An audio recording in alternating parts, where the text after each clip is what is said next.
This account examines the events surrounding a significant criminal case, offering insights into the complexities of investigations, the resilience of survivors, and the challenges within the justice system. On Monday, May 16, 2005, in Coeur d'Alene, Idaho, police responded to a welfare check. Inside a residence, they discovered 3 deceased individuals: 40-year-old Brenda Groen, her 13-year-old son, Slade, and her boyfriend, Mark McKenzie. Each victim had been bound and sustained blunt force trauma. 2 of Brenda's younger children, 9-year-old Dylan and 8-year-old Shasta, were missing from the scene. Authorities promptly issued an Amber Alert, initiating a widespread search effort. The FBI joined the investigation as search teams scoured the surrounding areas. For 47 days, Dylan and Shasta remained missing, leading to national concern. On July 2, 2005, a significant development occurred at a Denny's restaurant in Coeur d'Alene. A man and a young girl entered, appearing somewhat disheveled. A waitress recognized the girl from missing person reports. Restaurant staff and 2 vigilant customers discreetly alerted police while maintaining composure. Within minutes, law enforcement arrived and arrested the man without incident. The arrested individual was identified as Joseph Edward Duncan. The young girl was Shasta Groen, found alive against considerable odds. Shasta identified herself to authorities and was transported for medical evaluation. Her reunion with her father brought a mix of relief and continued concern for Dylan. Investigators pressed Duncan for information regarding Dylan's whereabouts. The focus shifted to a stolen red Jeep Cherokee with Missouri plates, which Duncan had been using. A crucial lead emerged from a gas station employee in Kellogg, Idaho. She recalled seeing the red Jeep and a young girl at her station shortly before Duncan's arrest. Surveillance footage confirmed it was Shasta and Duncan. Investigators meticulously retraced Duncan's movements, piecing together the timeline of events. This detailed reconstruction began to reveal the grim reality of Dylan's fate and the extent of Duncan's actions. The investigation uncovered a disturbing pattern of behavior. Joseph Edward Duncan III was born on February 25, 1963, in Fort Bragg, North Carolina. His family frequently relocated due to his father's military service, eventually settling in Tacoma, Washington. Duncan described a troubled childhood, though some allegations remain disputed. His parents divorced, and the family structure fractured. Duncan did not graduate high school and began exhibiting concerning behaviors early on. His first documented offense occurred in 1978, at age 15. In 1978, Duncan committed a sexual assault involving a 9-year-old boy. A year later, he was arrested for driving a stolen car. During his juvenile detention at Jesse Dislin Boys Ranch, Duncan admitted to multiple sexual assaults against young boys. He described these incidents with a detached demeanor, indicating a deeply ingrained pattern of predatory behavior. Despite these admissions and clear warning signs, Duncan continued to pose a threat. His history suggested a progression of violent acts. By 2005, Joseph Edward Duncan had a documented history of violent crimes, particularly against children. In March 2005, he was charged in Detroit Lakes, Minnesota, with molesting 2 young boys. Despite his record as a registered sex offender, a critical decision was made. On April 5, 2005, Duncan's bail was set at $15,000. A local businessman posted his bail, unaware of the potential consequences. Upon release, Duncan skipped bail and disappeared from authorities' radar. This lapse allowed him to commit the murders of Brenda, Slade, and Mark, and the abduction of Dylan and Sasha. The growing family tragedy underscores the devastating impact of violent crime.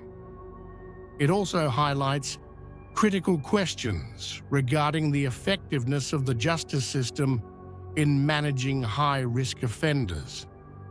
The resilience of Shasta Groene stands as a testament to the human spirit in the face of unimaginable trauma.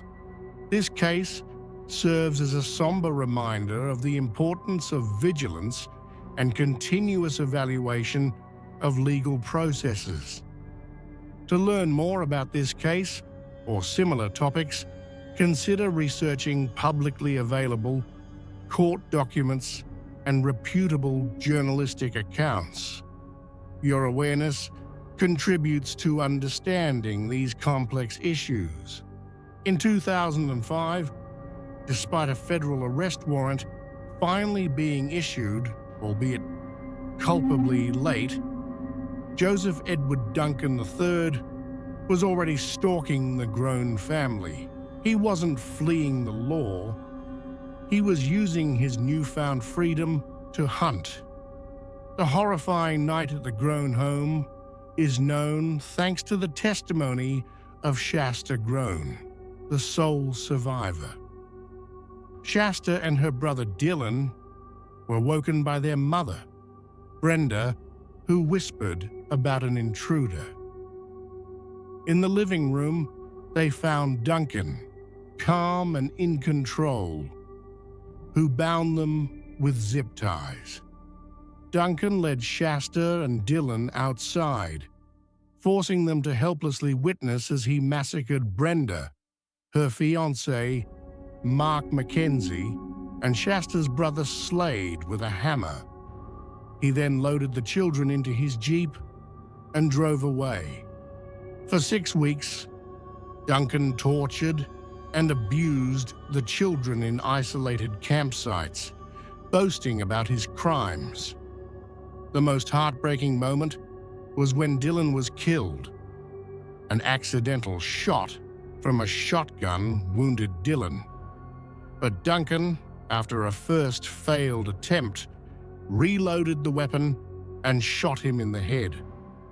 A few days later, Duncan offered Shasta a choice: death by strangulation or by gun. Shasta chose strangulation, but in a moment of panic, she uttered the nickname Jet, which made him stop. Unexpectedly, Duncan asked her if she wanted to meet his mother. Shasta agreed, perhaps seeing it as an opportunity to survive. This led them to Coeur d'Alene, where Shasta was rescued at a Denny's restaurant, ending her nightmare. Duncan's arrest revealed a past of unprecedented violence. He was linked to the disappearance of 10-year-old Anthony Martinez in California in 1997 and the double murder of sisters Samijo White and Carmen Cubias in Seattle in 1996. Duncan confessed to these murders, stating that Martinez's murder was his revenge against society. The trial for the crimes in Idaho began on July 13, 2005. Duncan was charged with 3 counts of first-degree murder and 3 counts of kidnapping. Despite delays due to the prosecution's pursuit of the death penalty, Duncan eventually pleaded guilty to all 6 state charges, receiving 3 consecutive life sentences. He cooperated with authorities, providing information and passwords to encrypted files. The federal trial was even more dramatic. In January 2007, Duncan was indicted on 10 federal counts, including kidnapping and aggravated child abuse. He again pleaded guilty to all 10 federal charges, sparing Shasta from having to testify. In the penalty phase, Duncan fired his attorneys and chose to represent himself. On August 27, 2008, after only 3 hours of deliberation, the jury sentenced him to death for the abduction, abuse, and murder of Dylan, in addition to 3 more life sentences for kidnapping and assaulting Shasta and Dylan. Although he initially waived his appeals, his mental competency was later reviewed. In 2013, a federal judge ruled that he had always been mentally competent. Joseph Edward Duncan died on March 28, 2021, at the age of 58, in the Terre Haute Penitentiary, Indiana. Due to an aggressive brain cancer, he refused further treatment. For Shasta Groene, his death was not justice or healing, but the knowledge that evil was finally gone. Today, Shasta Groene is a young woman who has bravely stepped out of the shadow of her past. She's a testament to resilience, having not only survived an unimaginable ordeal, but also found the strength to build a life for herself. While the trauma of her childhood will undoubtedly always be a part of her story, she has chosen to use her experience to advocate for others and live a life dedicated to healing and purpose. Shasta's journey is a powerful reminder of the human spirit's capacity to endure and overcome even the darkest of circumstances. If you found this deep dive into the harrowing case of Joseph Edward Duncan compelling, please subscribe to Into the Crime Depths for more true crime stories. Don't forget to like this video and turn on notifications so you don't miss our next investigation.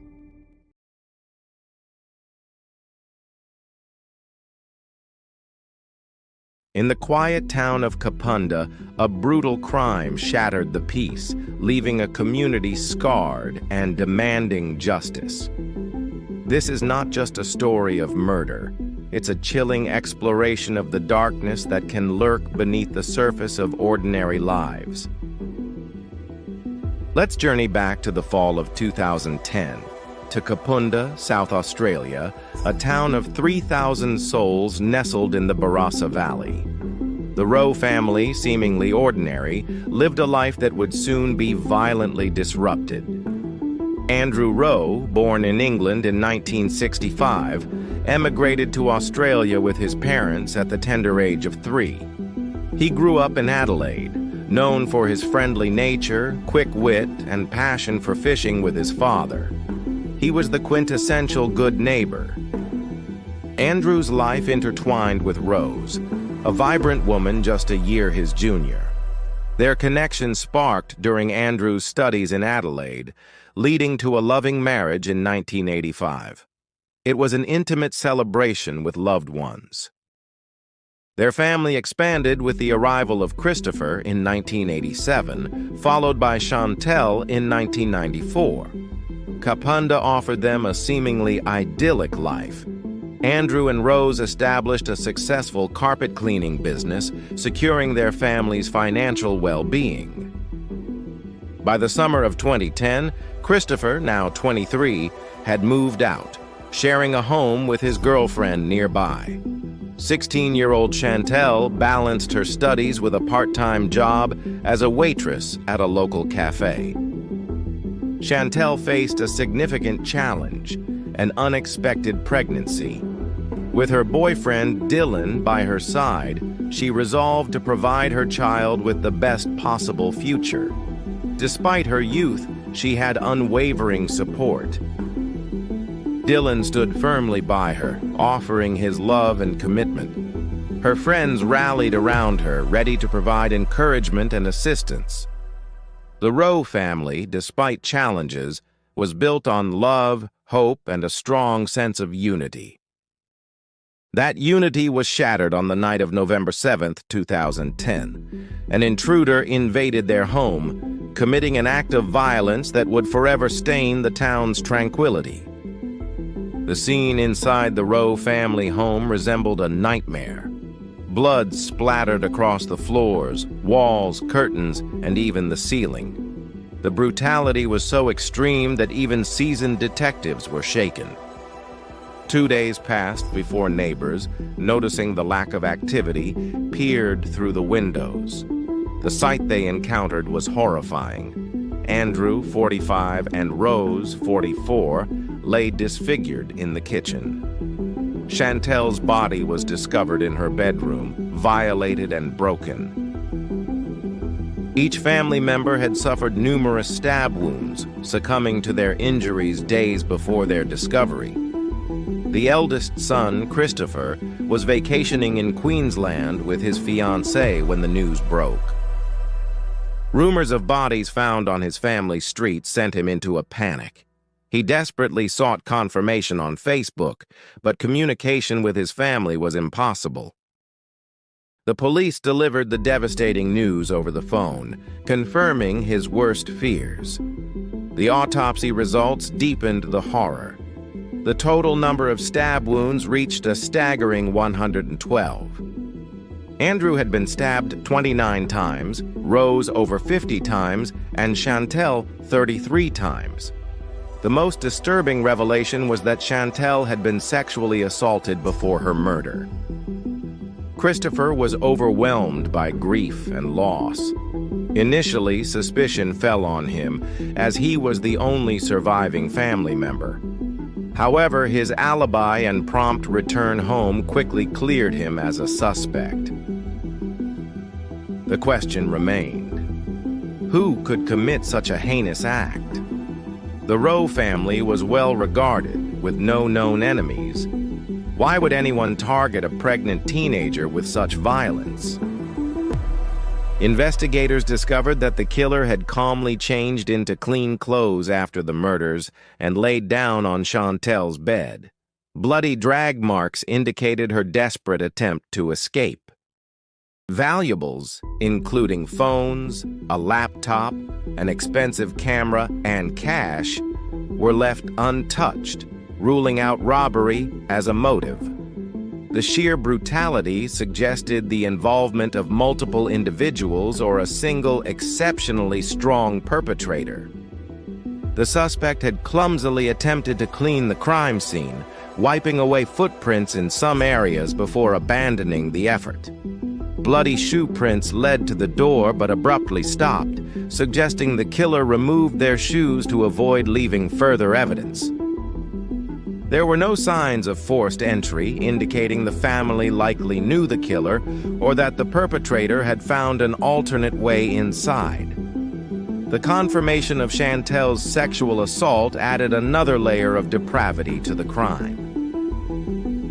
Rose, the mother, had been stabbed over 50 times, more than Andrew or Chantel. She had initially survived the attack and attempted to call for help.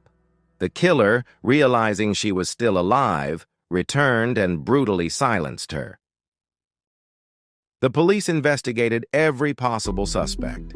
Finding no enemies or personal issues that could explain the crime, they focused on Chantel, the 16-year-old daughter. Chantel and her boyfriend Dylan had been together for a year and were expecting a child. Both were still in school. Dylan, at first glance, seemed incapable of such violence, but the police had to be thorough. Dylan cooperated fully, expressing his devastation over Chantel's death and their future plans. He had been attending his grandfather's anniversary in a nearby city at the time of the murders, and his alibi was solid. Despite the lack of solid leads, the police had a crucial piece of evidence: the killer's DNA and fingerprints. Seminal fluid extracted from Chantel's body could identify the murderer. However, a search of the database yielded no match, indicating the perpetrator had no prior criminal record.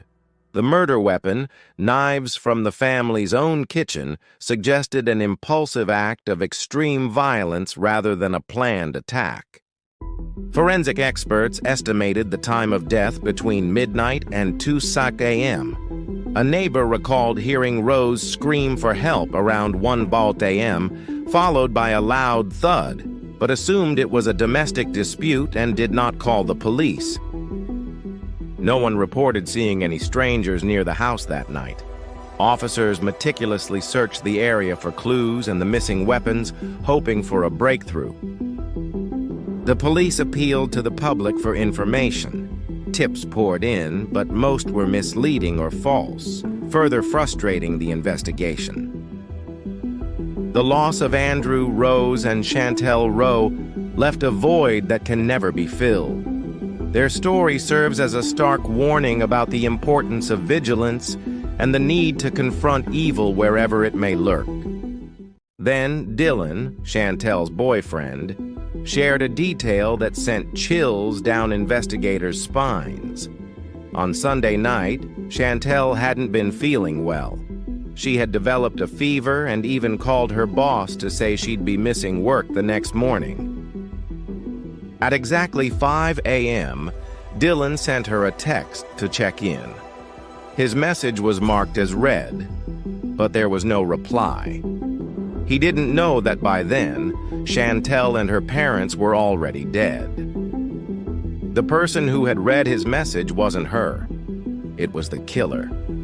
This realization cast a dark shadow over the investigation, highlighting the calculated nature of the crime. An even more disturbing twist emerged. Police discovered the murderer had actually tried to respond to Dylan's text, but Chantel's phone was out of credit.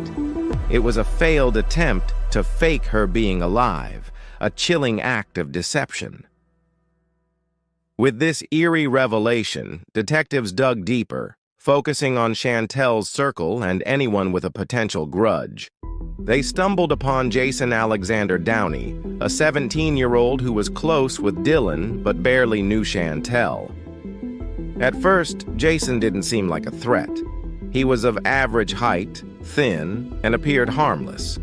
Police initially planned to ask him a few questions and move on, but his behavior took a strange turn as the interview progressed. Instead of answering questions directly, he grew more nervous, raising the detective's suspicions. He complained about not being invited to Chantel's party and pointed out that everyone else had a partner, even though it wasn't relevant to the case. Then, he suddenly claimed to have an alibi for the night of the murders, a statement no one had even asked for. This erratic behavior only intensified the police's suspicions, prompting them to take his fingerprints and DNA. To their surprise, Jason cooperated calmly, showing little anxiety, something that made them briefly question if their suspicions were wrong. But the truth would soon emerge, shattering any doubts. The experts examined his fingerprints and noticed fresh, deep cuts on Jason's palms. Though he claimed they were from a machine shop accident, the cuts looked too clean and precise, as if made by something sharp. The smoking gun emerged. The fingerprints found on Chantel's bedroom door matched Jason's. Within just 2 days, the DNA results confirmed what everyone had been dreading. Jason Downey was responsible for the brutal murders. Contrary to what police first assumed, that the killer had to be big and strong to take down 3 adults, Jason was actually thin and looked completely harmless. It was a chilling reminder that you should never judge a book by its cover. He even managed to deceive many people, even those closest to him. When the family's relatives and friends gathered to pay their respects, Jason was seen on local news laying flowers for the family, looking every bit the part of a grieving friend. Born in Kilmarnock, Scotland, Jason had moved to Capunda with his mother and older brother, Jamie. On the surface, his background seemed normal enough, but beneath it all, there was a dark side to Jason that only he and Chantel truly knew. As it turns out, Chantel had always been polite to Jason, but their connection was nothing special. She didn't dislike him, but she didn't really like him either. He was just part of the group, someone she tolerated out of necessity. Jason didn't take rejection well. She had turned down his advances multiple times, but instead of accepting it, Jason's feelings began to morph into something darker, more dangerous. When he found out that Chantel was pregnant with Dylan's baby, it was like a switch flipped in his mind. The thought of his friend Dylan being the father, not him, sent Jason into a jealousy-fueled rage. That rage came to a head on the night of November 7th.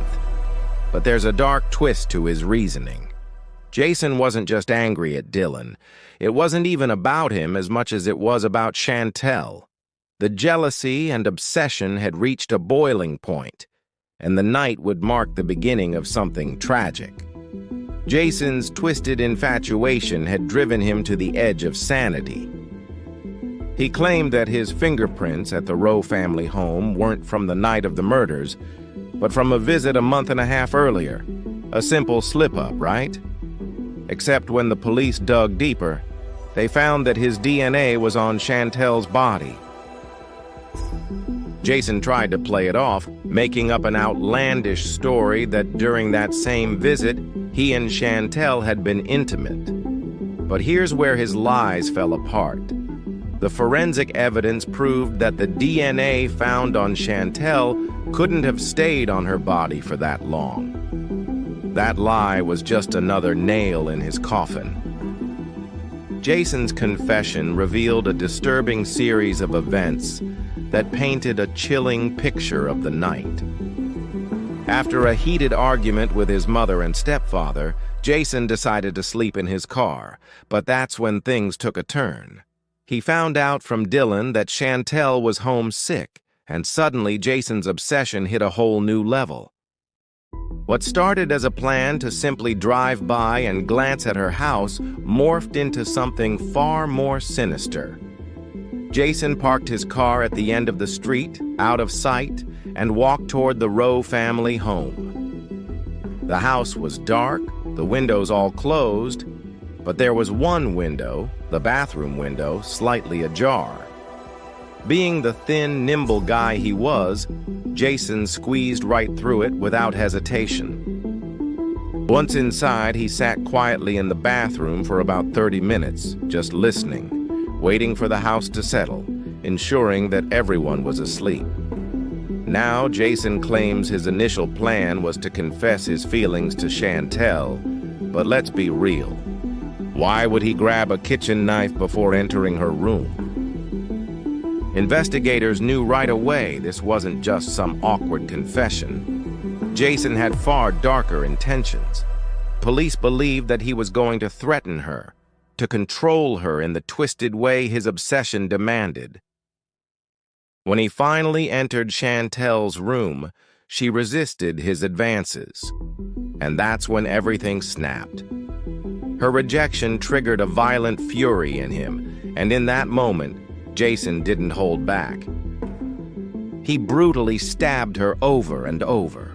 The screams from Chantel woke her parents, Andrew and Rose, who rushed to protect their daughter, but Jason, now fully consumed by rage, turned on them as well, stabbing both Andrew and Rose to death in a frenzy. In his confession, Jason claimed he acted out of an uncontrollable passion, but the cold, calculated nature of his actions painted a different picture.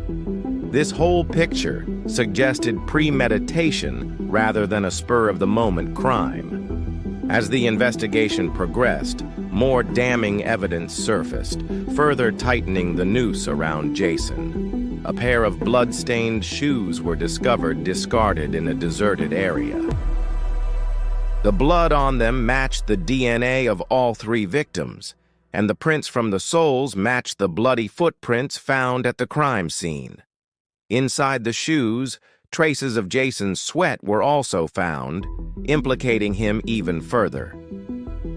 Despite his attempts to cooperate, like promising to show investigators where he had disposed of the knives, the murder weapons were never recovered.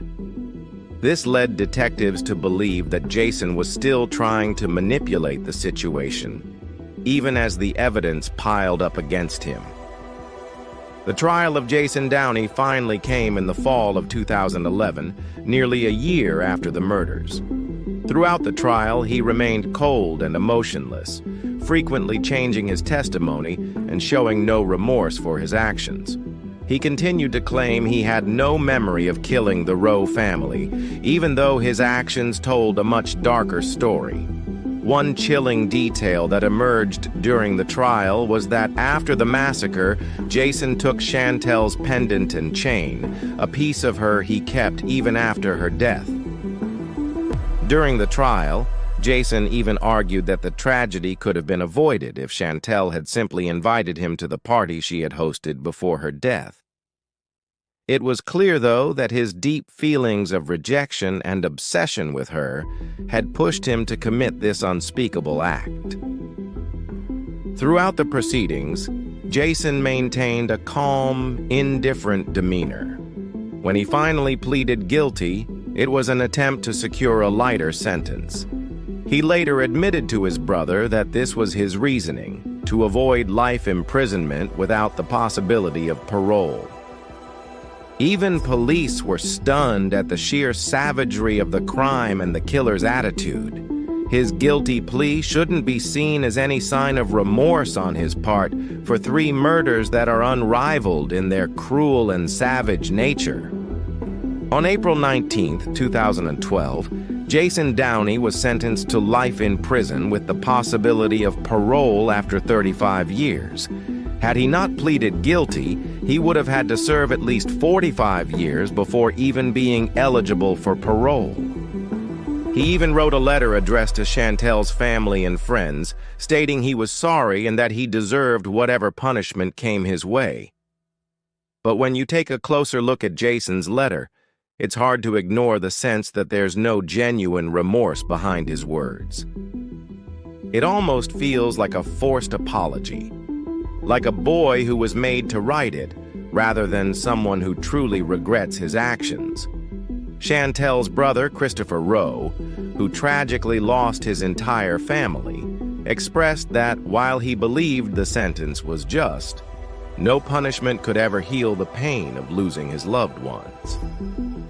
To honor their memory, Christopher had their names tattooed on his body, a permanent tribute to the family he lost. In one interview, Christopher couldn't even bring himself to speak directly to the press, so he let his cousin speak on his behalf. After the tragedy, he took 6 months off work and left Kapunda, retreating from the world. When he returned, he could barely keep interest in his work. However, he eventually took over his dad's carpet cleaning business, changing the name from First Choice Carpet Cleaning to Rose Choice Carpet Cleaning, a way to keep his family's legacy alive while rebuilding his own life. As for Jason, he remains at the Moreland Juvenile Detention Center in South Australia, still serving his sentence. Was the sentence fair? Should Jason's punishment have been even harsher, or do you think life in prison, knowing he could have the chance for parole in 35 years, is the most fitting way for him to spend his days, living with the constant weight of his actions? Now it's your turn to weigh in on this disturbing case. Share your thoughts and opinions in the comments below. Engage with the community and let your voice be heard on this critical issue of justice and accountability. If you found this video insightful and want to support our mission of bringing more cases like this to light, hit that like button and subscribe for more deep dives into the darkest corners of the human experience. Thank you once again for watching.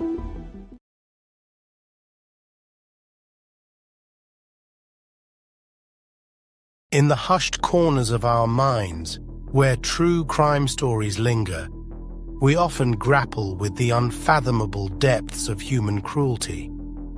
Today we delve into a tragedy that not only shocks, but also compels us to confront the darkness that can consume the human spirit.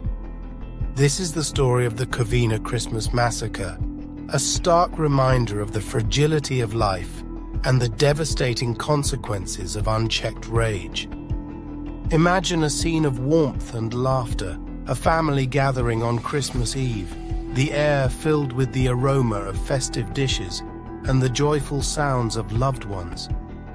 Now, picture that scene violently ripped apart, replaced by screams, gunfire, and the suffocating heat of an inferno. This is the reality the Ortega family faced on December 24, 2008 in Covina, California.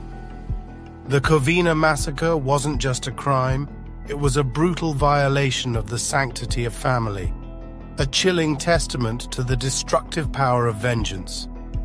9 innocent lives were extinguished, leaving a community reeling in shock and grief.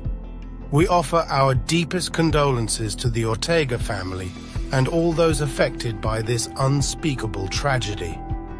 Within the walls of their Covina home, the Ortega family was the picture of togetherness. Papa Joe and his wife, married for 53 years, were surrounded by their children and grandchildren. A late-night game of Texas Hold'em was in full swing, laughter echoing through the house. The younger generation frolicked in the backyard, their joy a testament to the bonds of family. Upstairs, 17-year-old Michael, a grandson, was immersed in the digital world, finding solace in his computer. It was a scene of simple, unadulterated happiness, a moment frozen in time, forever tainted by the horror that was about to unfold. This tranquil tableau was about to be shattered, transformed into a scene of unimaginable horror. A sudden knock at the door shattered the festive atmosphere. An 8-year-old girl, her voice filled with innocent excitement, announced, "Santa Claus! Santa Claus!" But the figure who stepped through the doorway was no benevolent gift giver. He was a wolf in festive clothing, a harbinger of death and destruction. With chilling precision, the man, dressed as Santa, drew a firearm and executed the young girl, her life extinguished in an instant. 2 uncles, attempting to shield her from the onslaught, were also gunned down, their bodies collapsing to the floor. The remaining family, including the Ortegas and 3 of their daughters, sought refuge beneath the dining table, but their desperate attempt to hide was futile. The gunman, the ex-husband of one of the daughters, was relentless, an unstoppable force of destruction. The fire, ignited by a flamethrower device, erupted with terrifying ferocity, unleashing a massive explosion that sent flames soaring into the night sky. The inferno reached heights of 40 to 50 feet, a towering blaze equivalent to a 5-story building. It was a conflagration of immense scale, requiring the concerted efforts of 80 firefighters, who battled for over an hour and a half to quell the flames. The intensity of the fire rendered victim identification a daunting task. The flames had ravaged the bodies, making them unrecognizable. Investigators were forced to rely on alternative methods, employing dental records, X-rays of teeth, and medical records, such as scars and unique physical features, to piece together the identities of the deceased. It was a painstaking process, a grim reminder of the extent of the devastation. Through these meticulous efforts, the investigators were able to reconstruct the tragic events of that night. The Ortega family's worst nightmare had come to fruition. The gunman, Bruce Jeffrey Pardo, was an instrument of relentless destruction. Bruce Jeffrey Pardo, driven by a twisted sense of justice and fueled by bitterness over his recent divorce, unleashed his fury upon the Ortega family. He murdered Papa Joe and his wife, 4 of their children, 2 daughters-in-law, and even the innocent 17-year-old grandson, who had been peacefully engaged at his computer. No one was spared. The entire family, moments before bathed in the warmth of Christmas Eve, was brutally exterminated. It was an act of unspeakable cruelty, a stark reminder of the darkness that can reside within the human heart. This act of violence leaves us grappling with the profound loss and the senselessness of such a tragedy. Approximately 25 to 30 people had gathered to celebrate Christmas Eve with the Ortega family. In the aftermath of the tragedy, the survivors retreated from public discourse, their grief too profound for words. However, investigators were able to glean information that corroborated the accounts given by family members, shedding light on the horrors that unfolded within the house. As Bruce entered the party, many of the adults were congregated near the front door, preparing to depart. This proximity made them easy targets for the initial assault. Family members recounted that Charles, one of the Ortega sons, recognized the gunman after he had shot his 8-year-old niece and his elder brother, James. Someone screamed, "It's Bruce!" Charles was gunned down immediately after James. It was a scene of utter pandemonium, a desperate struggle for survival. In the face of unimaginable horror, some members of the Ortega family displayed extraordinary courage, attempting to confront the gunman and protect their loved ones. Irma Chapa Ortega, a close family member, shared a heart-wrenching detail. Despite their grievous wounds, James and Charles Ortega attempted to rise, to confront the gunman. They were mortally injured, yet they summoned the strength to make a final stand. Sadly, their efforts were in vain. Teresa, privy to the harrowing accounts of the attack's survivors, relayed the chilling details. A desperate cry, "Run! Run!" and then pandemonium. Within the dining room's confines, the Ortegas, alongside their daughters Sylvia and Alicia, were likely felled. However, their daughter Letitia, whose young child suffered grievous injuries, miraculously survived. Letitia, having sought temporary refuge beneath the dining table, dialed 911, her voice a tremor of terror. "I heard the shots, and everyone started panicking and running, and we all dove under the dining room table. He's shooting! He's shooting! What's your address, ma'am? Ma'am, I understand. I need to know your address." Chapa shared a testament to Letitia's unwavering courage. Seeing her wounded daughter stumble from the house, Letitia made a desperate dash. An individual close to the investigation revealed that the young girl, despite being shot in the face, may have averted a fatal blow by instinctively turning her head at the last moment. The bullet, though striking her jaw, spared her life. Amidst the chaos, adults swiftly gathered the children, ushering them to safety. Investigators believe the majority of the younger family members were spared due to their location at the rear of the house, engrossed in television and video games as the gunman commenced his assault. The quick thinking and bravery of these adults undoubtedly saved lives. A law enforcement source confirmed that Michael's death appeared to be a result of the fire or explosion, not a gunshot wound. The loss of such a young life in this senseless act of violence is a profound tragedy. Michael's mother, Alicia, also fell victim to the massacre. But what drove Bruce Pardo, a 45-year-old man, to commit such a heinous act? Consumed by bitterness and rage over his recent divorce, he sought retribution against his former wife and her family. Instead of confronting his emotions constructively, he chose a path of devastating vengeance, targeting their annual Christmas party in Covina, California.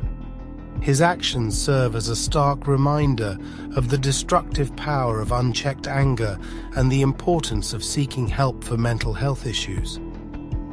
An FBI behavioral analysis team examining Pardo's actions determined he suffered from mental health issues, including extreme narcissism and obsessive-compulsive disorder. While these conditions do not excuse his actions, they likely contributed to his descent into such horrific violence. Pardo had meticulously planned his escape, even purchasing a plane ticket to Illinois, believing he could simply vanish and begin anew. However, his plan was thwarted by the very fire he unleashed. The flames inflicted severe second- and third-degree burns on his arms, a painful and debilitating injury. Bruce Pardo, to the casual observer, appeared to be a man of simple pleasures and neighborly charm. But beneath this carefully constructed facade lurked a simmering rage, fueled by a failing marriage and a perceived sense of injustice. This is the story of how a seemingly ordinary man transformed into a cold-blooded killer, meticulously planning a massacre that would forever stain the sanctity of Christmas. His escape was a desperate act, a final attempt to evade the consequences of his unspeakable actions. 40 miles he drove, a wounded animal seeking refuge at his brother's home in Sylmar, his mind consumed by the inevitability of his fate. There, he chose to end his life, a self-inflicted gunshot silencing the darkness that had consumed him. The aftermath of Pardo's suicide revealed a chilling portrait of premeditation and calculated malice. The $177,000 strapped to his legs, the explosive rigged rental car, the arsenal of weapons hidden within his brother's home. Each detail painted a picture of a man consumed by a desire for destruction. His Montrose residence was a treasure trove of disturbing evidence, a virtual bomb factory where he meticulously crafted his deadly devices. Empty boxes of semi-automatic handguns, a tactical shotgun, and containers of gasoline spoke volumes about his sinister intentions. It was a stroke of luck that this arsenal was discovered before he could inflict further harm on innocent lives. Neighbors recalled Pardo as a nice guy, a man who ushered at church and exchanged pleasantries. This stark contrast between his public persona and his private actions highlights the terrifying ability of individuals to conceal their true nature. It serves as a chilling reminder that evil can often wear the mask of normalcy, making it all the more difficult to detect. His failing marriage to Sylvia Ortega was the catalyst for his descent into darkness. While he presented an image of composure, he secretly harbored deep-seated resentment and anger. Even those closest to him were unaware of the turmoil brewing beneath the surface, a testament to his ability to compartmentalize his life and conceal his true intentions. In 2004, Bruce Pardo found what seemed to be an ideal match in Sylvia Ortega. Her kindness, practicality, and large family were seen as a source of stability for him. But within a year, their relationship began to crumble, marred by frequent disputes and a growing sense of distance. Financial disagreements further strained their already fragile bond, leading to their separation in March 2008. His callous act of packing Sylvia's belongings while she was at a family gathering demonstrated a complete lack of empathy and a growing disregard for her well-being. This marked a turning point, solidifying his path towards revenge. Following their separation, Pardo embarked on a chilling shopping spree, acquiring a total of 5 handguns from Gun World in Burbank. His dismissal from his job for fraud only fueled his anger and resentment, further solidifying his resolve to exact revenge. He also purchased a Santa suit, a seemingly innocuous act that would later become a symbol of his twisted plan. His trip to Iowa to purchase illegal high-capacity magazines demonstrated his willingness to break the law and his determination to inflict maximum damage. In the days leading up to the massacre, Pardo rented 2 vehicles, meticulously packing one with supplies for his escape. His neighbor, Bong Garcia, sensed something amiss during their last encounter, a subtle indication of the darkness that had consumed him. As the Ortega home burned, a neighbor witnessed a car speeding away, its headlights extinguished, leaving behind a discarded Santa hat and glasses. Pardo's escape was underway, but his injuries were severe, his body ravaged by the flames he had unleashed. His escape thwarted, Pardo returned to his brother's home, where he took his own life, a final act of desperation and despair. The discovery of his body, still wearing his wedding ring, served as a haunting reminder of the life he had destroyed and the love he had lost.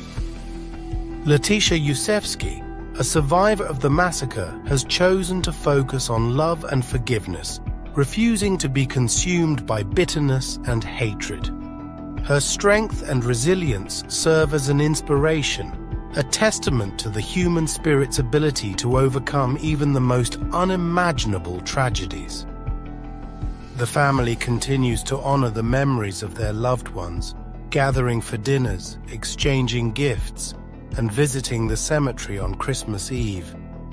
These acts of remembrance serve as a powerful reminder of the enduring bonds of family and the importance of cherishing those we hold dear.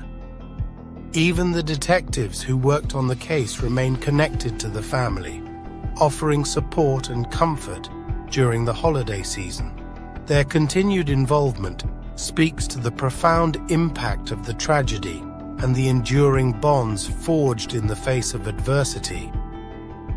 By teaching our children the importance of kindness, compassion, and empathy, we can create a future where such tragedies are less likely to occur. We must strive to build a world where love triumphs over hate and where the spirit of Christmas is truly celebrated by all. The Santa Claus Massacre is a tragedy that should never be forgotten. It serves as a stark reminder of the devastating consequences of anger, resentment, and violence. By learning from this tragedy, we can work towards creating a more compassionate and understanding world. What are your thoughts on this case? Share your insights in the comments below. If you found this video compelling, please give it a like, subscribe to our channel, and activate the notification bell. Your support means a great deal to us. Thank you for watching, and we'll see you in the next one.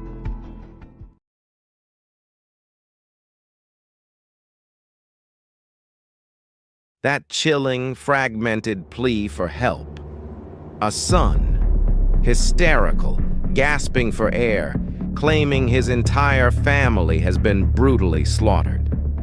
It's a sound that rips through you, leaving an icy knot of dread in your stomach. But trust me when I tell you, as horrifying as that 911 call is, it's only the very beginning of a story that will twist and turn in ways you simply won't anticipate. This is not just a crime. It's a terrifying saga that shattered a quiet South Georgia community, leaving behind a wake of unimaginable grief and a mystery that continues to haunt everyone involved. On the sweltering morning of August 29, 2009, at precisely 8:15 a.m., the piece of New Hope Plantation, a humble trailer park nestled along Highway 17 North, was irrevocably shattered. A frantic 911 call pierced the morning air. A desperate cry from 22-year-old Guy Heinous Jr. He claimed the unthinkable. His entire family had been murdered. When law enforcement descended upon the scene, what they discovered defied comprehension. 7 souls lay lifeless, their bodies bearing the brutal evidence of a merciless attack. 2 others miraculously clung to life, their faint breaths a fragile testament to the horrors they had endured. Tragically, one of those critically injured 19-year-old Michael Toller, a young man living with Down syndrome, succumbed to his injuries the very next day. The grim reality quickly settled in. 8 lives, extinguished in a single horrifying act of violence. Police revealed a gruesome detail. The victims had been bludgeoned with a heavy, blunt object. This wasn't a quick, merciful death. This was an act of pure, unadulterated rage. Investigators immediately suspected 3 individuals were responsible for this shocking and brutal attack. The case exploded, dominating headlines worldwide and earning a chilling distinction: the worst mass murder in Georgia's history.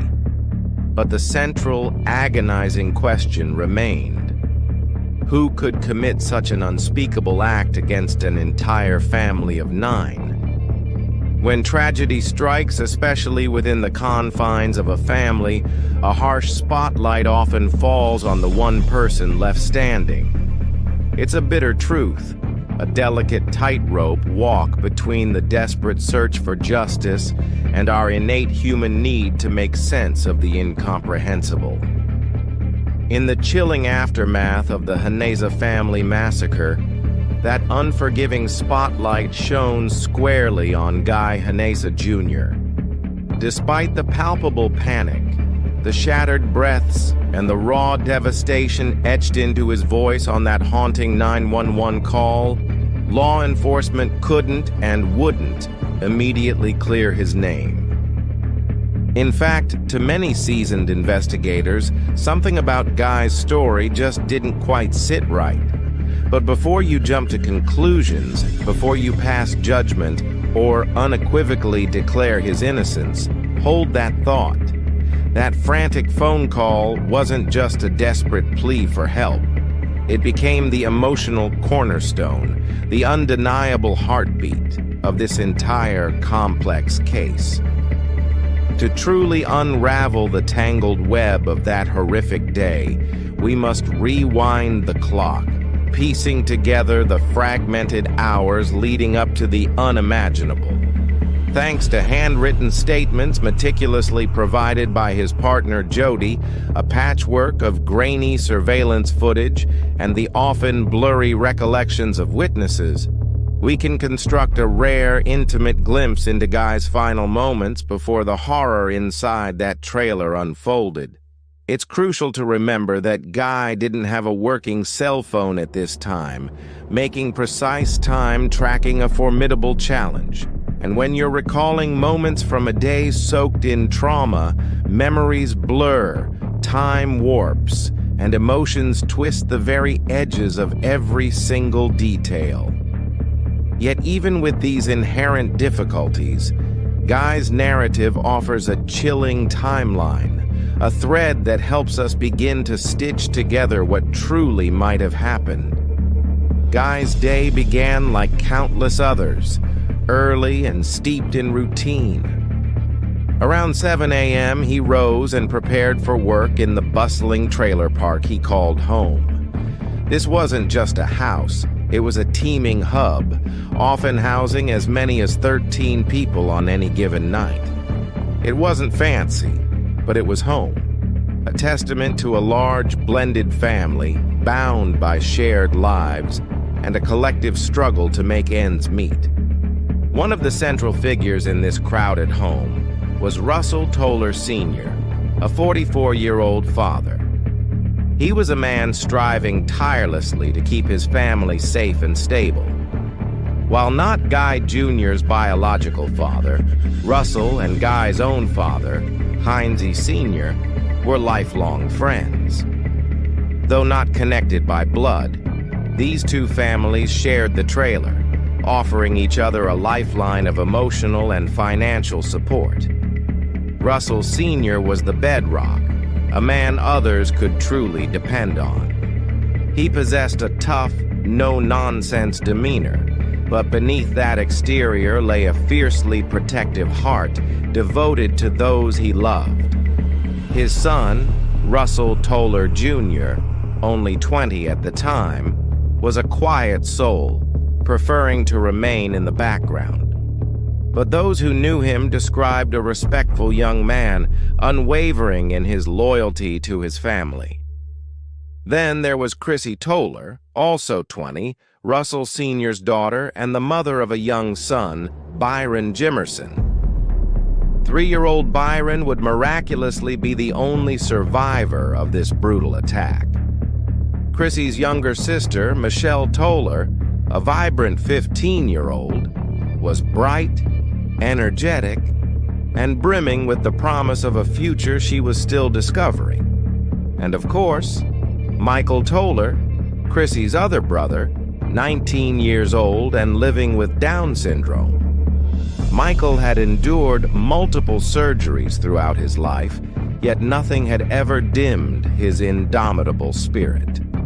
Neighbors described him as sometimes loud, but always effervescent, full of life, perpetually smiling, and constantly in motion. His presence brought a unique and infectious joy to the home, his laughter remembered by everyone who met him. Also residing in the trailer was Brenda Flanagan, a 49-year-old close family friend. Not related by blood, Brenda was a constant, comforting presence, a steady hand who had been a part of their lives for years. Alongside her was Joseph West, 30, another longtime friend who frequently stayed over, sharing meals, laughter, and the daily ebb and flow of life with the family. And finally, Guy Heinous Sr., 45 years old, Guy Jr.'s father. Despite a complicated relationship, the unbreakable bond between father and son was undeniable. Guy Sr. had a history of health problems and some legal trouble, but to his son, he was still family. He was still dad. Together, they formed a tight-knit, if sometimes chaotic household, woven together by blood, love, and shared struggles. As for Guy Jr., his mornings were routine. He'd meet his boss, Rich, at the entrance of the trailer park, catching a ride to their construction job, building a house somewhere in Georgia. This particular Friday was no different. Later that morning, around 11:30 a.m. or noon, Guy and his colleagues met with a contractor. Afterward, Rich dropped Guy and his friend Zach off at Zach's apartment. The plan was simple: chill, relax, and perhaps hit a bar later. Around lunchtime, Guy and Zach grabbed a bite to eat, then returned to Zach's place. To maintain clarity and avoid any potential content flagging, we'll simply say they used substances during their break. After their brief interlude, they headed to a golf clothing store, picking out outfits for their evening plans. Simple, typical moments in the life of two young men. Later that afternoon, Guy had a chance encounter with his brother Tyler near a McDonald's. This moment would prove remarkably important in establishing Guy's timeline. It's worth noting that Tyler didn't live in the same trailer, but the brothers were exceptionally close. Tyler invited Guy to hang out later that evening at a hotel where he and a few friends were staying. Around that same time, Guy called Chrissy Toller and her boyfriend Joe, asking them to bring over more substances. Joe, known to be involved in selling, had some on hand and arrived about 30 minutes later. After their exchange, they all headed back to New Hope, the trailer park where Guy's family lived. According to Guy, everyone was still there when he arrived, and nothing seemed out of place or unusual. He took a quick shower, shaved his head, and spent a bit of time at the trailer. Then he received a call from Russell Jr., who needed help fixing a battery cable on a car at a nearby motel. So Guy left around 9:00 p.m. to lend a hand. He ended up spending time there, helping with the car and hanging out with Russell Jr.'s girlfriend and her kids. On their way back to the trailer park, Guy made a stop at a local store. A woman working in the sandwich shop there would later confirm seeing him at that time, a seemingly small but ultimately crucial piece of evidence. When they returned to the trailer, everyone was still there. Later, Guy borrowed Russell Jr.'s car to visit a girl named Summer who had given him her number earlier. But when he arrived, he got cold feet, feeling too out of it to see her. Instead, he went to a substance dealer's place and then headed to Bington Park, a quiet, secluded spot he knew well, where he could use substances in peace, away from any potential police scrutiny. He spent about 2 hours there under a tree, just chilling. Again, he wasn't sure of the exact time, as it was dark and he had no watch. After that, he attempted to visit Tyler at the hotel again, but no one answered the door. One of the most important confirmations of Guy's story, a piece of evidence that would significantly bolster his defense, came from surveillance footage at Parker's convenience store near the pier. This digital timestamp provided critical support for the timeline Guy provided during his trial, adding considerable weight to his version of events. After leaving Parker's, Guy finally met up with Tyler, spending some time together before dropping off Tyler's girlfriend and friend. They then grabbed some food at a place called the Huddle House. Finally, Guy decided it was time to head back to New Hope. It was early Saturday morning now, and around 8:00 a.m., Guy arrived at the trailer. It was the precise moment everything changed. What he found inside was beyond horrifying. The scene was gruesome, heartbreaking, a nightmare brought to life. In a later recording from prison, Guy described the visceral shock and unadulterated horror of what he saw when he walked in. He spoke about Michael, still barely breathing on the bed, and how he ran outside screaming for help. A neighbor named Peggy heard his frantic cries and was the one who made the harrowing 911 call. The chilling clarity of Guy Heinous Jr.'s emotional breakdown on that 911 call, coupled with the detailed, corroborated timeline and the crucial surveillance footage, painted a complex picture. Was this the genuine panic of a son who had just discovered an unspeakable horror? Or was there something else lurking beneath the surface? The questions lingered, heavy and unsettling, as the investigation into the heinous family massacre truly began. Imagine a scene of unimaginable horror. 8 innocent lives brutally extinguished, their bodies left in a gruesome tableau of violence. Now imagine being the person who discovers this nightmare, only to find yourself within hours branded the sole suspect. This isn't fiction. This is the chilling reality of Guy Heinous Jr., a man convicted of a crime that many believe he could not and did not commit.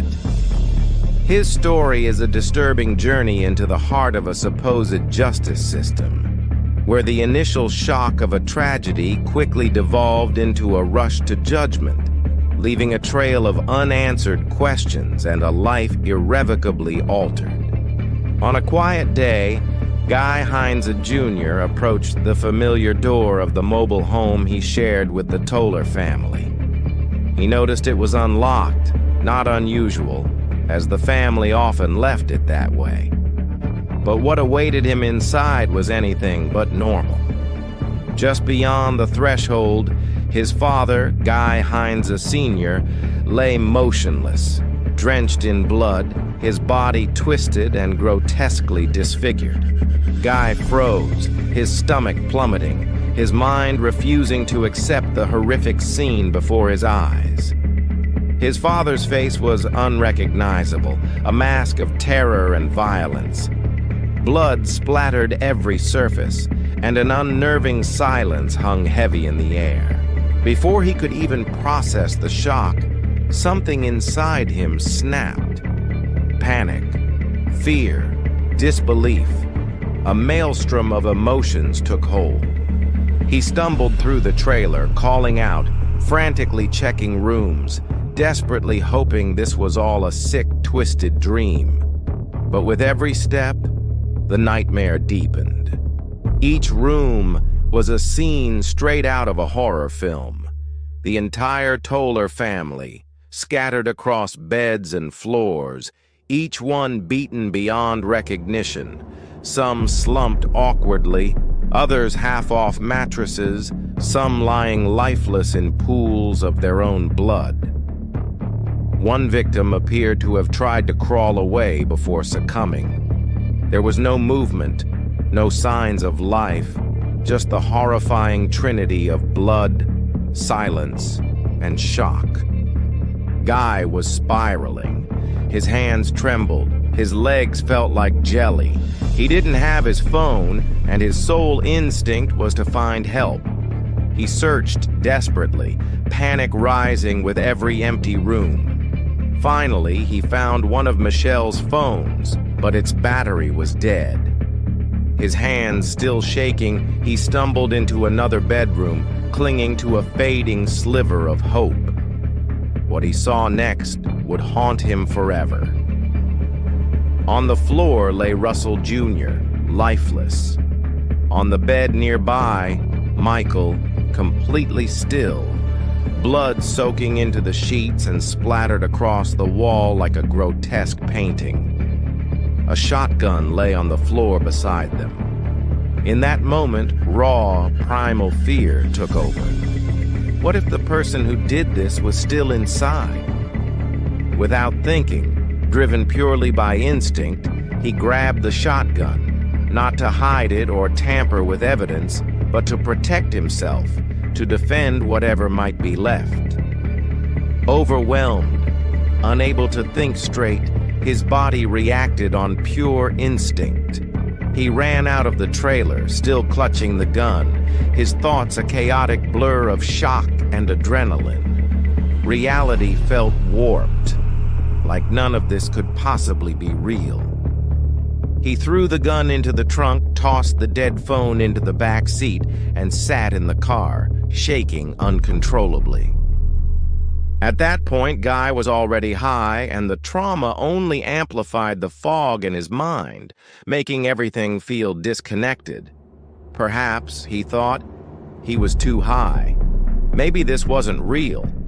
In that haze, he lit another joint right there in Russell's car, hoping the smoke would dull the pain or bring some semblance of calm. But no amount of marijuana could erase the blood, the silence, or the sheer horror of what he had witnessed. Then came the breakdown. He stumbled outside again, screaming and crying, his voice cracking as he shouted, "My whole family is dead!" over and over.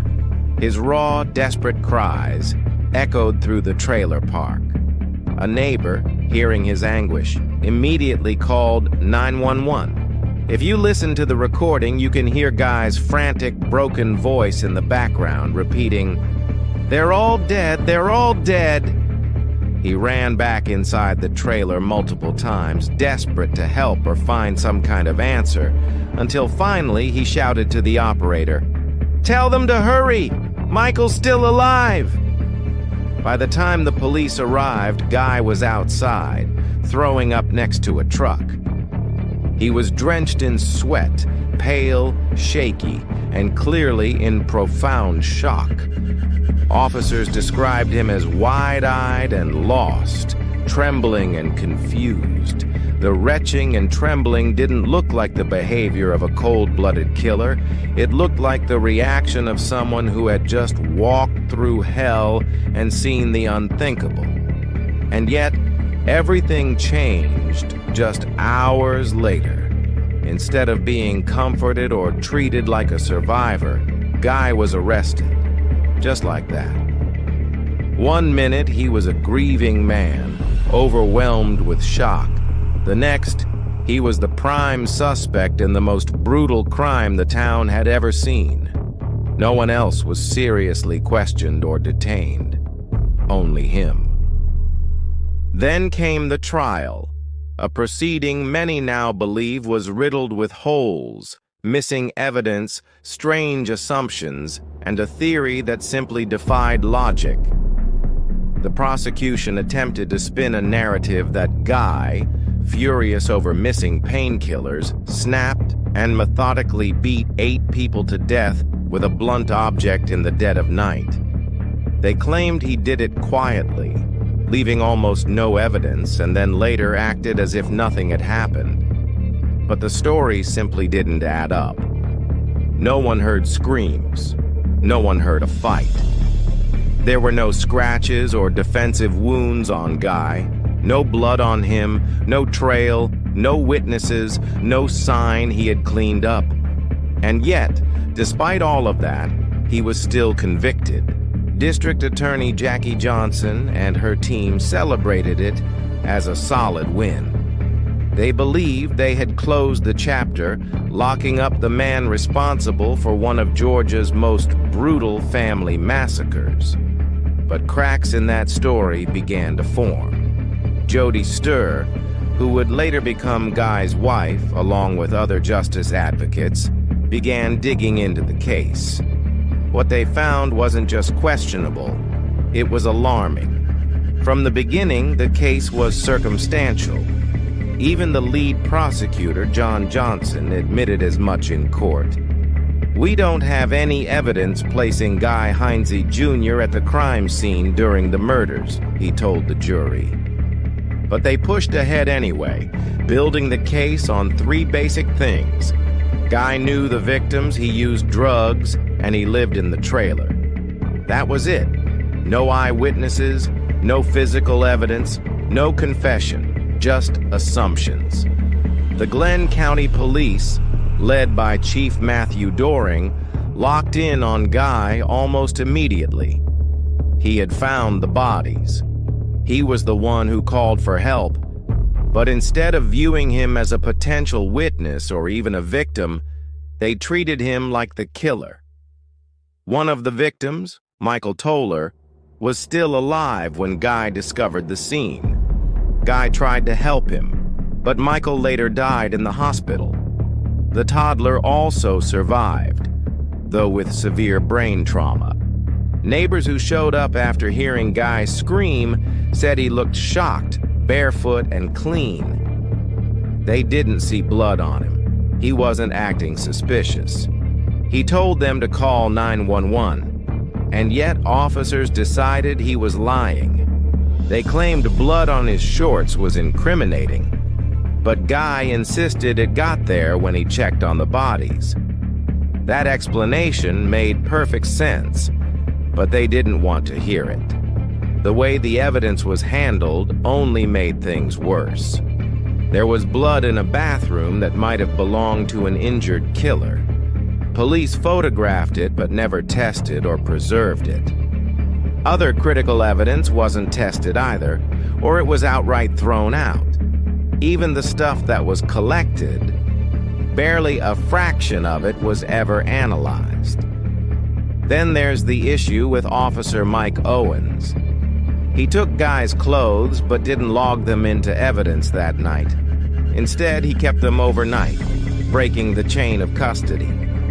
Internal Affairs had already flagged Owens for this kind of behavior in past cases.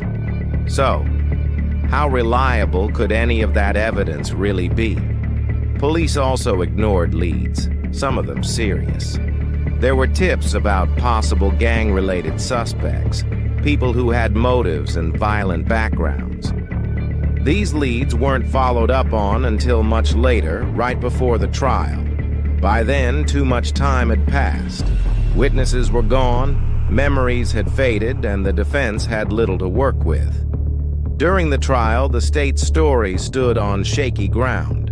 They brought in witnesses like Thomas Williams, who had been asleep in another part of the trailer during the time of the murders. He didn't see or hear anything, yet his testimony was still used to help shape the timeline. It didn't make sense. The whole case leaned heavily on assumptions and guesswork. So how did this turn into a life sentence? How did a young man with no criminal history of violence and no blood on his hands end up behind bars for life? This wasn't just a courtroom failure. It was a failure at every level, from the rushed investigation to the ignored leads, to the mishandling of evidence, and the distinct lack of real proof. Everything pointed to a system more focused on closing the case than on getting it right. Today, that conviction is being questioned more than ever. Advocates continue to fight for a re-examination of the evidence, and people who once believed Guy was guilty are starting to take a second look. Now, I really want to know what you think. Do you think Guy was innocent after all? The lack of hard evidence, the sloppy investigation, the ignored leads. Do you think justice was actually done? Share your thoughts in the comments below. If you made it this far, be sure to watch this next video. I think you'll enjoy it. Subscribe to the Into the Crime Depths channel, leave a like, and turn on notifications. Thanks again for watching. No one needed to die that night. It's incomprehensible what happened to the small, tight-knit town of Beeson on a still September evening in 2009, a massacre so violent it would forever haunt the residents and be infamously labeled the Beeson Bloodbath. For Rick G. and his family of 6, a tranquil evening took a dark turn when a man with sinister motives obliterated their lives. By morning, only devastation remained. Seasoned investigators later remarked that it wasn't just the brutality of the crime, but its cruel intimacy that shook them to their core. Beeson, a forgotten dot in central Illinois, roughly 200 miles from Chicago, was the last place where such evil was expected to strike. Home to barely 200 people, the sleepy hamlet was surrounded by farmland and rolling hills, offering its residents a simpler, quieter way of life. Among them were the G and Constant families, whose lives intersected in both joy and tragedy in the years leading up to that dark September night. Rick G. was a man defined by fortitude and grit. Early on, he toiled in his stepfather's construction business in neighboring Lincoln, Illinois, a town offering everything Beeson lacked, from schools and grocery stores to a modest airport. His determination bore fruit when he acquired his own property and broke out on his own, founding GC Construction. Rick's home, a modest ranch atop a wide plot of farmland, symbolized his dedication, a safe space for his family that even included room for farm animals. When Ruth Constant moved in as a tenant, sparks soon ignited between them. Ruth's warm personality paired effortlessly with Rick's steadfastness, and their love story flourished. They married in 1997 and built a bustling household. Over time, their family grew with the births of Austin and Jessica, bringing new joy and challenges. But life wasn't without its heartbreak. Baby Jessica was born with severe neurological conditions requiring specialized care the family couldn't afford in Beeson. It broke their hearts to place her in temporary care 50 miles away in Peoria, further devastating them when she passed before the grisly events of 2009. Life moved forward, albeit uneasily, with the couple striving for normalcy. Challenges compounded as Ruth's son Dylan, struggling with ADHD, required tireless attention and therapy. Yet, through good times and bad, the G family held together, a picture of Midwestern resilience. By September 2009, Rick and Ruth's eldest children were building new lives of their own. Nicole G., Rick's 18-year-old daughter, had recently married 21-year-old Christopher Harris, and the couple lived just minutes away. The G's were doting grandparents to Nicole's two children, often babysitting. On an ordinary late September day, even cannonballing tragedy would have seemed out of place in their simple lives. But normalcy shattered with a child's scream. It started innocuously, with a 10-year-old neighborhood boy excitedly bicycling over to show off his new ride. Yet, approaching the G's porch, his delight turned to terror at the sight of blood smeared on the door and steps.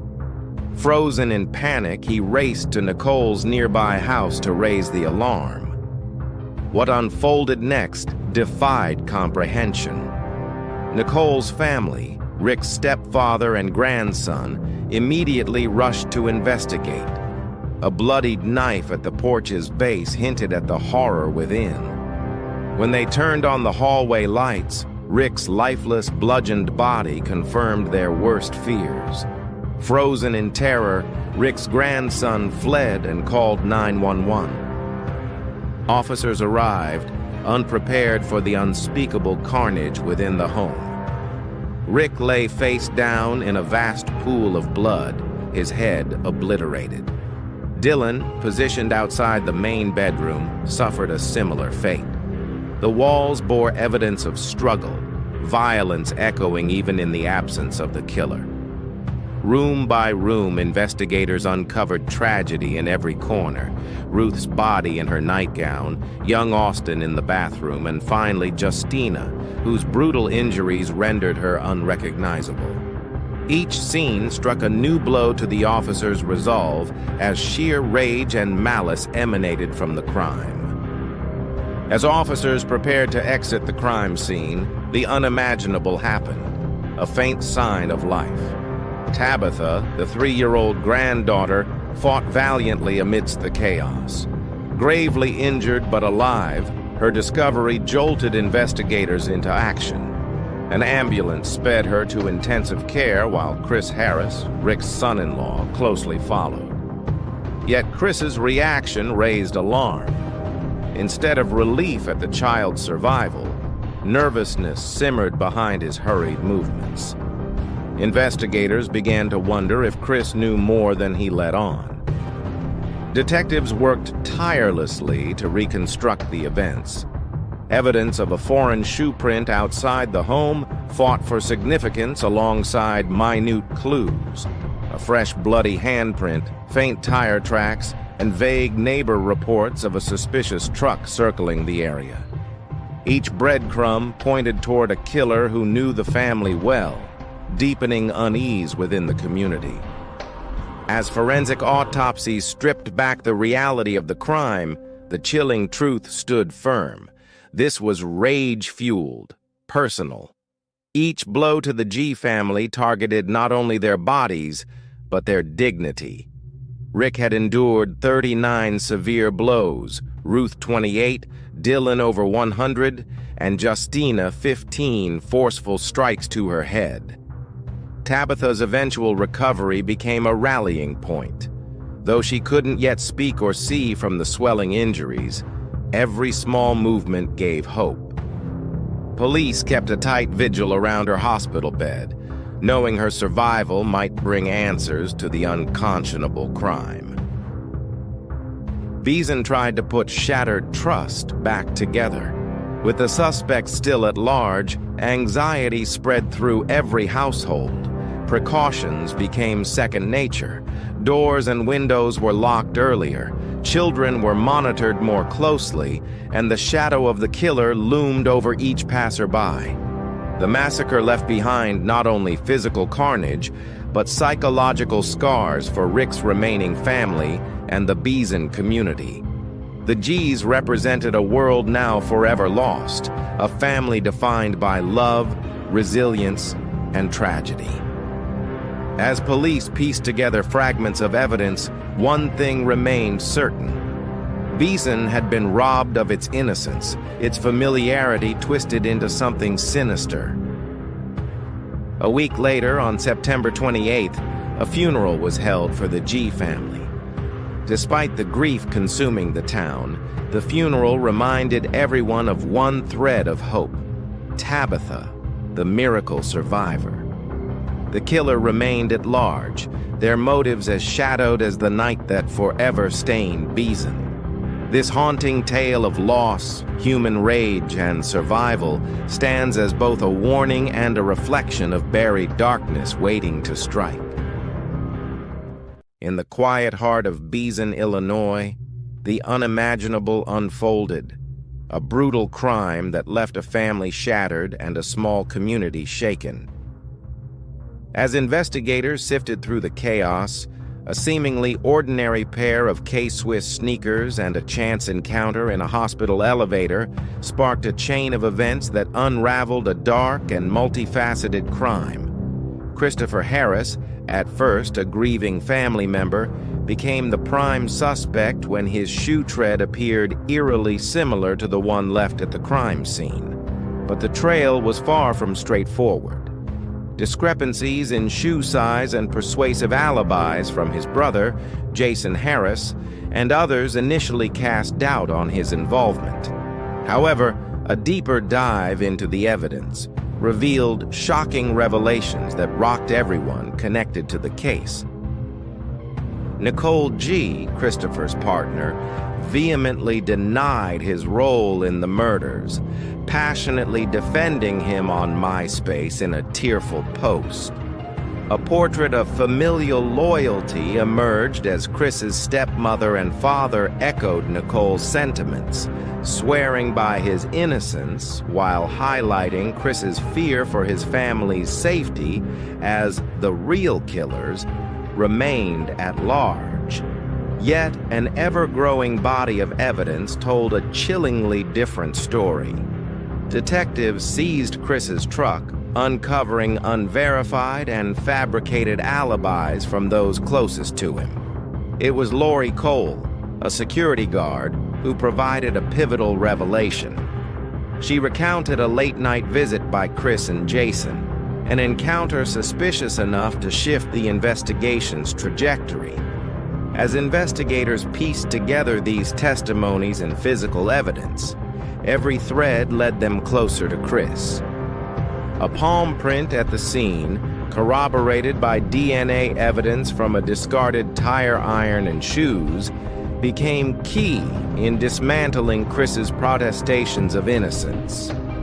Meanwhile, other witnesses, including Lori and Christy Moore, revealed unsettling details about Chris's actions and behavior on the night of the crime.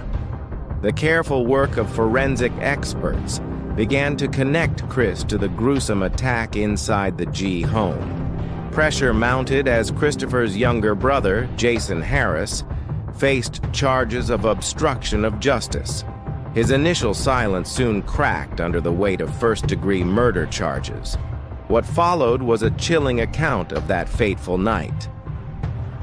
Jason alleged the brothers, intoxicated by alcohol and drugs, deviated into spiraling chaos. With conflicting motives, Chris purportedly led the pair to the G residence with dark intentions tied to Justina G., Rick and Ruth G's 16-year-old daughter. Jason painted himself as a reluctant participant, staying in their truck while Chris carried out the horrifying assault inside. Jason's testimony, marred by multiple inconsistencies, sealed Chris's fate. Despite his claims of innocence, Chris was undone by the precise forensic evidence and the vivid details that Jason described. On May 31, 2013, Christopher Harris was convicted of the mass killing, earning 5 life sentences for his heinous crimes. Jason, in exchange for cooperation, received a reduced sentence of 10 years, a controversial outcome that sparked fierce public debate. The case took an even darker turn when a former cellmate of Chris came forward, offering a brutal account that painted Chris not only as remorseless, but calculating. According to the cellmate, Chris recounted his rage-fueled attack on the G family, targeting Rick G first, before turning on the rest of the family, including Ruth and their children. This confession painted a picture of unchecked rage and twisted motives that only deepened the horror surrounding the case. Adding to the unresolved tragedy, an overlooked report of attempted sexual assault involving Justina G surfaced, a complaint dropped just a week prior to the murders. Allegations that Chris had fixated on Justina added a darker, predatory context to the crime, shifting the perceived motivation behind the attacks and implicating Chris's distorted sense of entitlement as a catalyst. The Harris brothers' actions left an indelible scar on the G family and the community. Tabitha G, the youngest survivor, bore the physical and emotional weight of the tragedy, yet emerged as a symbol of resilience. Shielded by state troopers during her recovery, Tabitha experienced moments of compassion amidst heartbreak, including celebrations that offered her fleeting moments of joy. For Dylan G, his last moments were marked by bravery. Fighting to protect his siblings and family, Dylan's actions underscored his heroism, despite facing overwhelming odds. However, controversy erupted after the television show, when Murder Comes to Town aired, controversially portraying Dylan as a troubled individual instead of the courageous protector he was. Law enforcement, along with members of the Beeson community, strongly refuted the show's narrative, defending Dylan's legacy. With Jason Harris receiving a lighter sentence for his cooperation, many questioned whether true justice was served. Critics argued that Jason, though not a direct perpetrator, bore culpability by failing to intervene, particularly when Dylan repeatedly sought his help. Nicole G, once a supporter of Chris, ultimately renounced him in the face of overwhelming evidence. Her heartbreak was echoed by Tabitha's emotional statement during the sentencing hearing, a testimony that exposed the profound trauma inflicted by Chris's actions. The story of the G family is more than a tale of one tragic night.